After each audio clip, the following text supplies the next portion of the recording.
అందరికీ ఆరోగ్యం అనే కార్యక్రమంలో భాగంగా మనము తరచుగా ఏదో విందులకు వినోదాలకు వినోద కార్యక్రమాలలో వినోద కార్యక్రమాలు లేదా పండగలు పబ్బాలు అట్లాంటి కార్యక్రమాలు హాజరవుతుంటాం. అక్కడ మనకు తెలియకుండా మనము రకరకాల ఆహార పదార్థాలను భుక్తాయాసం వచ్చేలాగా మనము భుజిస్తూ ఉంటాం.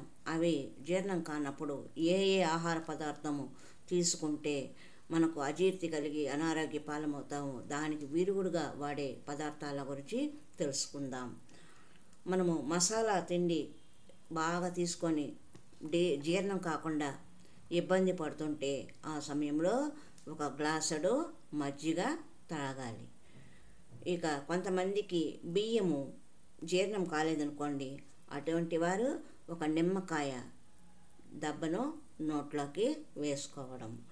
ఇక పల్లీలు వేరుశనగ పప్పులు ఉన్నాయి కదా, అవి తిని జీర్ణం కాలేదనుకోండి, ఆ సమయంలో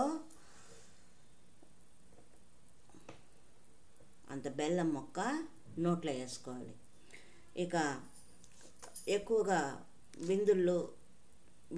విందు భోజనం చేసినప్పుడు రకరకాల పదార్థాలు తీసుకోవడం వలన కడుపులో భారంగా అలా ఉన్న సమయంలో మనము కొద్దిగా ఇంగువను ఏదైనా మజ్జిగలో కానీ ఇట్లా ఏదైనా కొంచెం ఇంగువను మనం ఆహారంలో ఆ రోజు తీసుకునే ఆహారంలో కొద్దిగా కలిపి తీసుకునే ఆహారంలో అంత మజ్జిగలోనో లేదా ఇంకా ఏదైనా రసము అలా తీసుకున్నప్పుడు దాంట్లో ఇంగువ కలిపి తాగినట్లయితే మీకు తీసుకున్న ఆహార పదార్థాలను చక్కగా జీర్ణము అవుతుంది విందు భోజనం చేసిన టైంలో. అలాగే పప్పు జీర్ణం కాకపోతే అప్పుడు అంత అల్లం ముక్కను నవలాలి. ఇక ఆకుకూరలు తీసుకున్న ఆకుకూరలు జీర్ణం కాలేదు అన్న ఒక సమస్య ఉంటే వెల్లుల్లిని వాడాలి. ఇక బంగాళాదుంపలు తిన్నవారికి అంత మిరియాల పొడి నోట్లో వేసుకోవాలి. ఇక గోధుమ రొట్టెల జీర్ణం కాకపోతే ఆవు నెయ్యిని వాడాలి.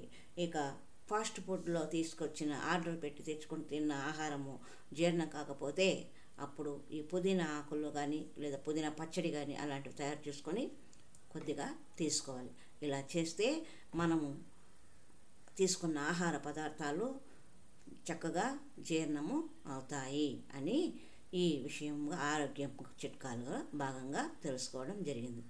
ఇవన్నీ పక్కన పెడితే ప్రతిరోజు మన ఇంటిలో ఉన్న శ్రీమూర్తులు వారు ఈ ఆహార పదార్థాలన్నీ తయారు చేసే సమయంలోనే మనం చెప్పుకున్న మజ్జిగ కానివ్వండి, నిమ్మకాయ కానివ్వండి, బెల్లం ముక్క కానివ్వండి, ఇంగువ, అల్లము, వెల్లుల్లి, మిరియాలు, ఆవు నెయ్యి, పుదీనా ఈ వస్తువులను తరచూ వంటకాల్లో ఉపయోగిస్తూ ఉంటారు. వీటిని కనుక మనము అసలుతో చేయకుండా పక్కన పెట్టకుండా మంచిగా తీసుకున్నట్లయితే మనకు ఎటువంటి అనారోగ్య సమస్యలు రావు, అజీర్తి సమస్యలు అసలు రావు.